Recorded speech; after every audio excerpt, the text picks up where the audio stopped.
Há algo que muitas pessoas estão fazendo ou não fazendo, que está impedindo-as ou afastando-as de um dia experimentar a vida eterna, e a pior parte é que elas nem sequer percebem isso.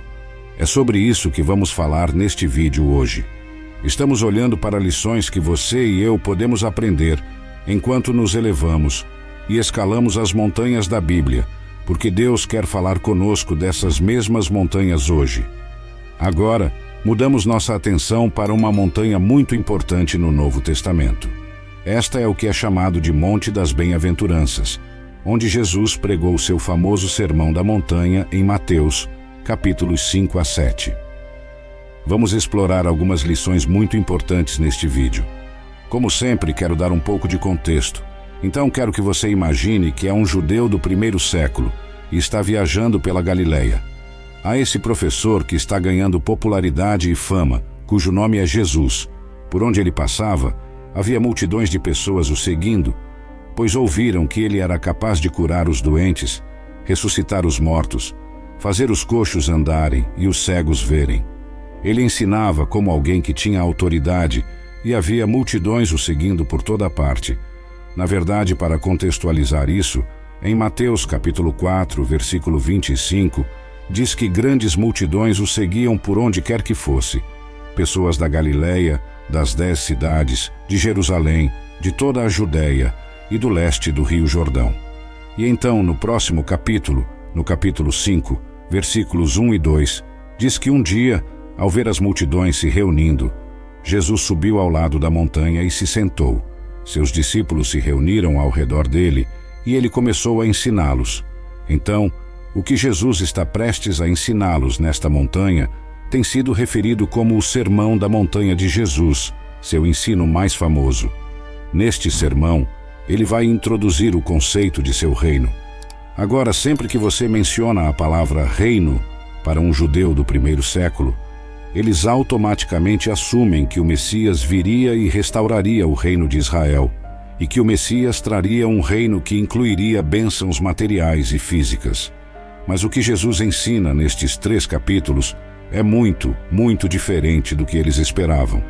Porque veja bem, Jesus nestes 3 capítulos vai ensiná-los, primeiro e acima de tudo, sobre os tipos de pessoas que serão incluídas em seu reino. Em seguida, ele vai falar sobre os princípios do reino em termos de como as pessoas do reino operam, por quais princípios elas vão operar. E, finalmente, ele vai terminar com o caminho para o reino. Se você quer fazer parte do meu reino terrestre e, em última análise, do reino celestial, qual é o caminho? Vamos primeiro olhar para as pessoas do reino em Mateus, capítulo 5.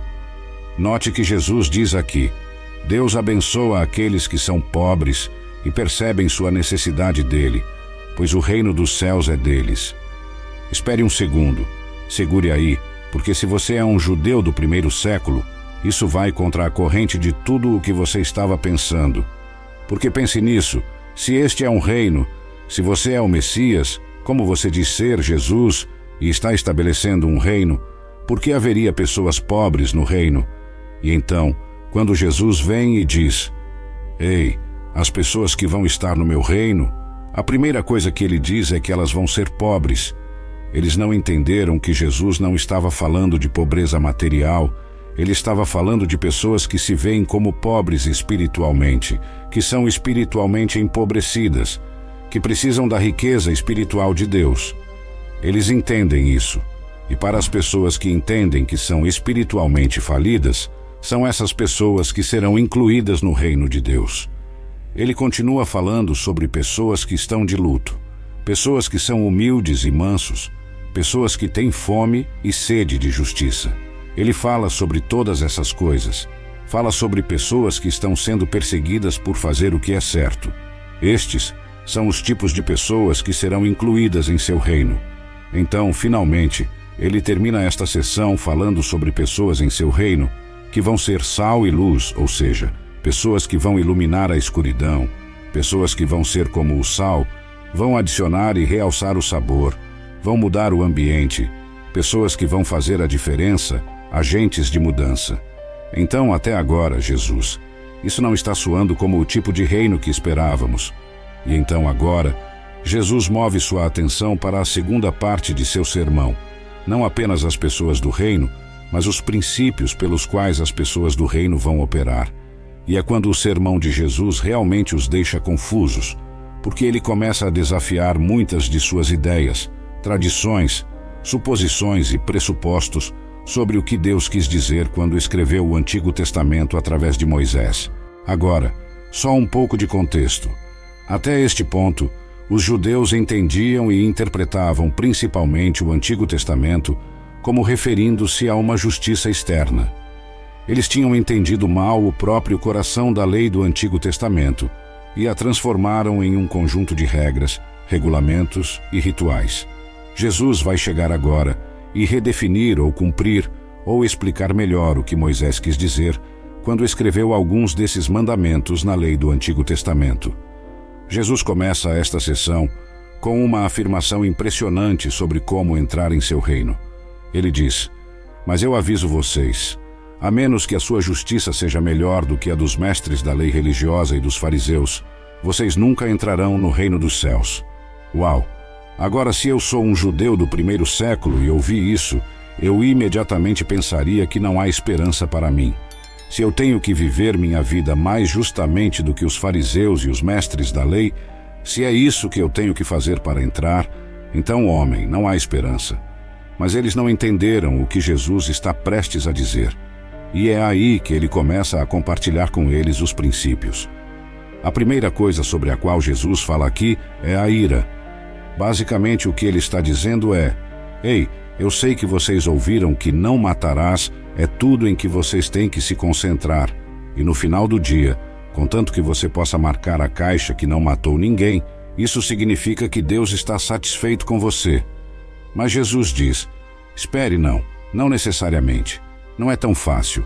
Porque o que eu quero que você faça é, em vez de olhar para o externo, eu quero que você olhe para o seu coração e eu quero que você explore e veja se você estava até mesmo com raiva de alguém naquele dia." Então você vê o que Jesus está fazendo. Ele está elevando o padrão, porque agora não é tão simples para você e eu dizermos que estamos bem com Deus ou que estamos agradando a Deus com nossas vidas. Não agora, porque isso seria fácil, poder dizer: "Sim, Deus está satisfeito comigo, eu não matei ninguém hoje." Mas não, agora temos que dizer: "Espere, deixe-me verificar meu coração e ver se eu até mesmo estive com raiva de alguém." E então ele continua e fala sobre o próximo princípio. Ele diz: "Ei, eu sei que Moisés disse que contanto que você não cometa adultério físico, você está bem." Ele disse: "Não, mas deixe-me dizer o que Moisés quis dizer quando disse isso, porque no final do dia, se você está cobiçando e andando por aí olhando as pessoas o tempo todo e cobiçando uma mulher em seu coração, você já está cometendo adultério em seu coração." Então, o que ele está fazendo é elevar o padrão para um novo nível. E ele está dizendo: "Ei, o relacionamento com Deus não é tanto numa base externa onde tudo o que você tem que fazer é marcar uma caixa no final do dia. Não, eu estou forçando você a ir mais fundo." E é por isso que ele disse que, a menos que a sua justiça exceda a que foi escrita, você não será capaz de entrar no reino de Deus. Então ele continua a falar sobre o tópico do divórcio e diz: "Ei, eu sei que Moisés disse que você pode simplesmente escrever um certificado de divórcio para a sua esposa sempre que quiser, por qualquer motivo, se você quer sair do casamento. Basta simplesmente anotar o que você não gosta nela e dar a ela e mandá-la embora." Ele disse: "Ah, não necessariamente, porque o que eu vou dizer a vocês é que, a menos que haja infidelidade conjugal, então você tem que permanecer casado com aquela pessoa específica. Veja, esses judeus foram ensinados que você poderia se divorciar por qualquer motivo. Se ela não pudesse ter filhos, se ela não fosse mais atraente para você, há até histórias de pessoas que se divorciaram de suas esposas porque elas queimaram a torrada. Homem, se esse fosse o caso, então todo mundo estaria se divorciando por qualquer motivo." Na verdade, porque Jesus estava agora elevando o padrão quando ele repetiu o mesmo ensino em Mateus 19, quero que você perceba como eles responderam. Os discípulos de Jesus então disseram a ele: "Uau, se este é o caso, Se a única maneira de eu sair do casamento é se minha esposa for infiel a mim, então eles chegaram à conclusão de que é melhor para mim não me casar. E Jesus disse: lá vai, agora vocês estão entendendo, mas nem todos podem receber este ensino para ficar solteiro pelo resto de suas vidas. Jesus então prossegue para lhes dar mais e mais princípios como este. Por exemplo, ei, eu sei que vocês ouviram olho por olho, dente por dente, mas agora eu venho e lhes digo que vocês precisam amar seus inimigos e orar por aqueles que os perseguem. Ele fala com eles sobre o princípio de dar em segredo, em vez de mostrar a todo mundo no mundo o que você está dando, o que era muito comum naquele dia. Jesus fala com eles sobre o princípio de orar em particular e jejuar em particular, o que era diferente do que eles estavam experimentando naquele dia, porque muitas vezes as pessoas queriam parecer espirituais, semelhante ao que é hoje, e queriam que todos vissem quão justas elas eram e vissem que estavam jejuando. E ó, homem, estou jejuando e olhe para mim, estou tão fraco hoje porque não comi, e estou orando nos cantos das ruas e fora para que as pessoas possam me ouvir. E Jesus diz: não, porque o que você faz em particular é o que realmente será recompensado. E então ele termina acertando-os bem onde dói, seus bolsos. Ele diz: sabe qual é o seu ídolo? Dinheiro. Seu Deus é o dinheiro, e você tem que ter isso. Você tem que ter posses. Você tem que ter todas essas coisas diferentes.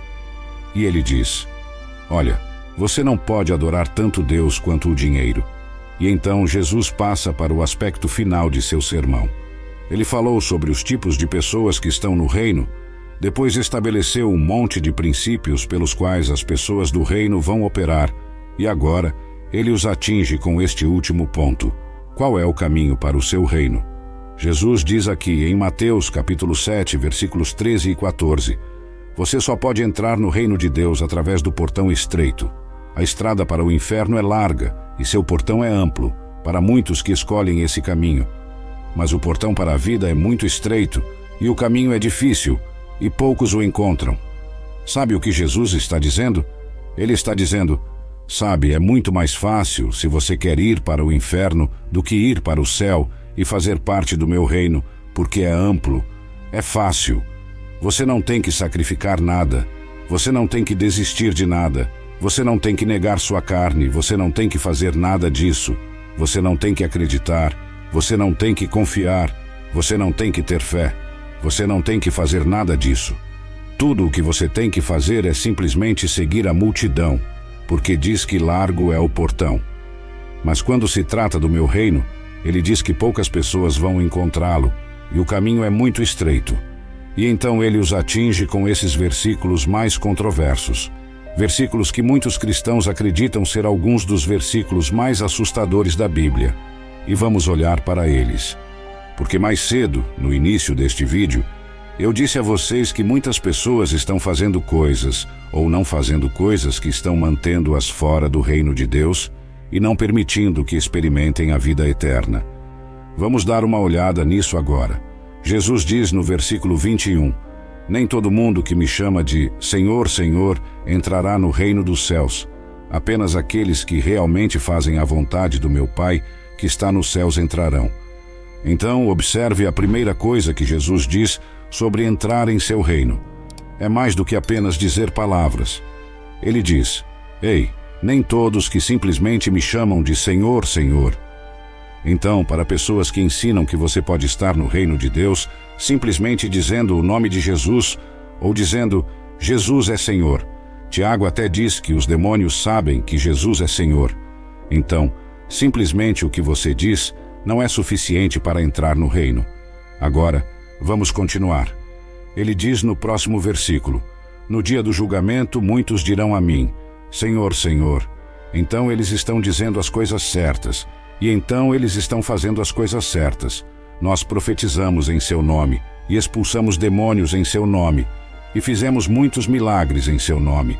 A segunda coisa que Jesus diz é que o erro que muitas pessoas cometem é que elas acham que podem entrar no reino dos céus fazendo coisas, renunciando a este hábito ou àquela quantia de dinheiro, ou não indo a cinemas para ver filmes classificados como mais 18, ou não assistindo a programas de TV classificados como mais 18, ou não ouvindo música secular, ou não indo a clubes, ou dando para pessoas que são desabrigadas e menos afortunadas do que você. Veja, ele diz: olha, você pode fazer muitas coisas que os cristãos deveriam estar fazendo e pensar que, porque você está fazendo essas coisas, porque você está se negando, porque você está desistindo dessas coisas, porque você está vivendo uma vida piedosa, porque você tem que lembrar que as pessoas de quem Jesus estava falando viviam vidas muito retas e morais. Eles aderiam estritamente à lei mosaica. Eles não estavam por aí fazendo algo louco. Mas Jesus os estava atingindo e dizendo: ei, só porque você está fazendo essas coisas não vai te colocar no reino. E então ele diz isso: eu responderei: nunca os conheci. Afastem-se de mim, vocês que quebram as leis de Deus. Observe que ele não diz que você vai perder a sua salvação, porque ele não diz: eu não conheço você mais. Ele diz: eu nunca tive uma relação com você. Então você sabe qual é a única maneira de entrar no reino de Deus? É voltar ao versículo 21 e diz isso: apenas aqueles que realmente fazem a vontade do meu Pai que está nos céus entrarão. Qual é a vontade do meu Pai? Uma palavra: acreditar. Você não tem que fazer nada para entrar no reino. A única coisa que você precisa expressar é fé em Jesus. Essa é a vontade do Pai. A vontade do Pai é acreditar em quem o Pai enviou. Se é isso que você faz, e se você diz: eu acredito em Jesus Cristo hoje, então você não tem que temer ir para o inferno. Na verdade, deixe-me esclarecer isso, porque muitas pessoas acreditam em Jesus. Não é sobre acreditar em Jesus, é sobre o que você acredita sobre Jesus. Você acredita que Jesus é o Filho de Deus? Você acredita que Jesus é totalmente divino e totalmente humano? Você acredita que Jesus está voltando? Você acredita que Jesus morreu, foi sepultado, foi crucificado, ressuscitou dos mortos e agora está ascendido à direita do Pai, vivendo eternamente para interceder por você e por mim? Você acredita nisso sobre Jesus? Você acredita que Jesus morreu na cruz pelos seus pecados, porque com o sacrifício dele na cruz por você, ele tomou o seu lugar na cruz e, como resultado, conquistou a sua salvação? Veja, é muito mais do que apenas dizer: eu acredito em Jesus. Muitos grupos de culto dizem: eu acredito em Jesus. É sobre o que você acredita sobre Jesus. Meu amigo, é isso que vai te colocar no reino de Jesus. Não o que você diz e não apenas o que você faz. Então, enquanto continuamos a explorar as diferentes montanhas na Bíblia, oro para que da próxima vez que você se deparar com Mateus, capítulos 5 a 7, o Sermão da Montanha de Jesus, você se lembre que está falando sobre as pessoas do reino, os princípios pelos quais as pessoas do reino devem operar, e finalmente, que o caminho para o reino é um portão estreito e não é amplo, e a única maneira de entrar é colocar sua fé genuína no Senhor Jesus Cristo para o perdão dos seus pecados. Deus te abençoe por assistir e confira nossos outros vídeos a respeito das Sagradas Escrituras no nosso canal.